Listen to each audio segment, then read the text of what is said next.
So as you know, a couple of days ago we asked you what you would like to see from us presenting to you guys on video, and someone got back to us and said they would like to learn more about world schooling. Now this is something that I touched on briefly a few months ago on a blog, I think, and I can't proclaim to be an expert in world schooling because I'm far from it, but I thought I might just explain what the concept is because some people have never heard of it.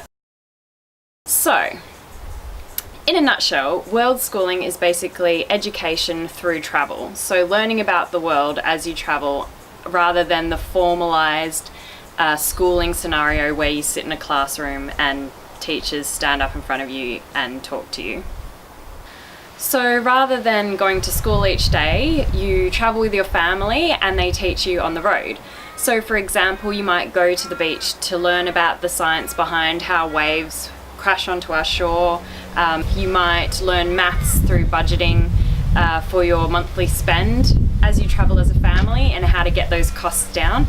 Those sorts of ways of learning. It's very practical and hands-on rather than traditional sitting in a classroom type learning. Now, as I said, I'm not an expert. Ruby has only just turned 2, so she's not even of schooling age. However, we have started teaching her while we travel, just in everyday life, and I'm sure you do that as a family with a toddler anyway. Now, I know for many of you, when you perhaps look back on your schooling days, you might have thoughts about how you were taught. I know for Dave, he was definitely not one to learn seated in a classroom, and I discovered that when we did Spanish lessons together and realized he can't sit still for 2 hours or more, and that's not abnormal. Many children struggle with that. And world schooling really takes them out of that environment and teaches them and enhances their creativity, thinking outside of the box and sort of unconventional ways of learning.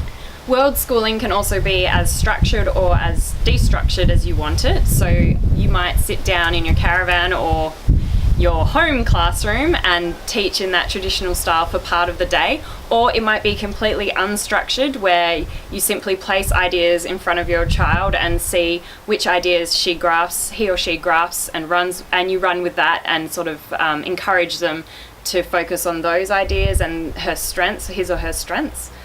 So I guess that's world schooling in a nutshell. It's learning from the environment around you as you travel and experience the world. Whether or not we're going to do this for Ruby, we're not sure yet. It's a lot of responsibility to think about your child's learning and where you're going to send them to school and how you're going to school them. And I think this choice will be made naturally for us in the years to come. But one thing we do know is that the more we travel, the more we learn. And to be honest, we've learned a lot more over our traveling years than we ever did in school. So there we have it. There's a bit about world schooling. Let me know in the comments below if you'd like to hear more. Otherwise, don't comment. Anyway, stay tuned for our next video.